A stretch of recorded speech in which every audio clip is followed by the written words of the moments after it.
Сәлеметсіздер ме, құрметті әріптестер? Бүгін сіздерменен программаны жүктемей-ақ YouTube каналынан қалаған видеомызды қалай скачать етіп аламыз, сол туралы айтып кетемін. Ол үшін өзіңіздің қалаған видеоларыңыздың үстінен басасыздар.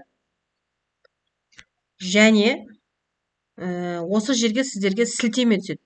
Осы сілтеменің үстінен бір бассаңыздар, осылай шығады. Енді мына жерде HTTP-дің қасындағы W-дің жанына перне тақтадан 2 рет S деген әріпті 2 рет бассаңыздар, және Enter батырмасын бассаңыздар, сіздердің скачать еткен видеоларыңыз төменге түседі. Міне, видеомыз төменге түсті, және осыны скачать етіп алуымызға болады.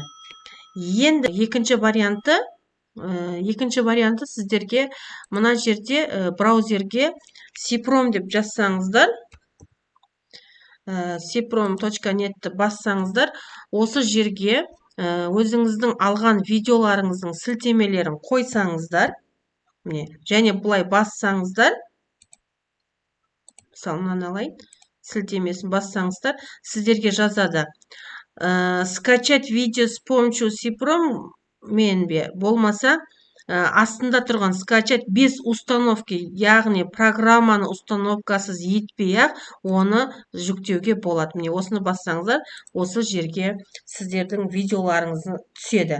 Енді бұл видеоларды сіздер қайдан көре аласыздар? Бұл видеоны сіздердің загрузки деген бөліміңізде тұрады. Міне, осы жерге түседі. Осыны қарап ашып қарасаңыздар, сіздердің жүктеген видеоларыңыз түсіп тұрады. Программалар сіздерге ұнап жатса, өте қуанышты боламын. Сау саламат болыңыз.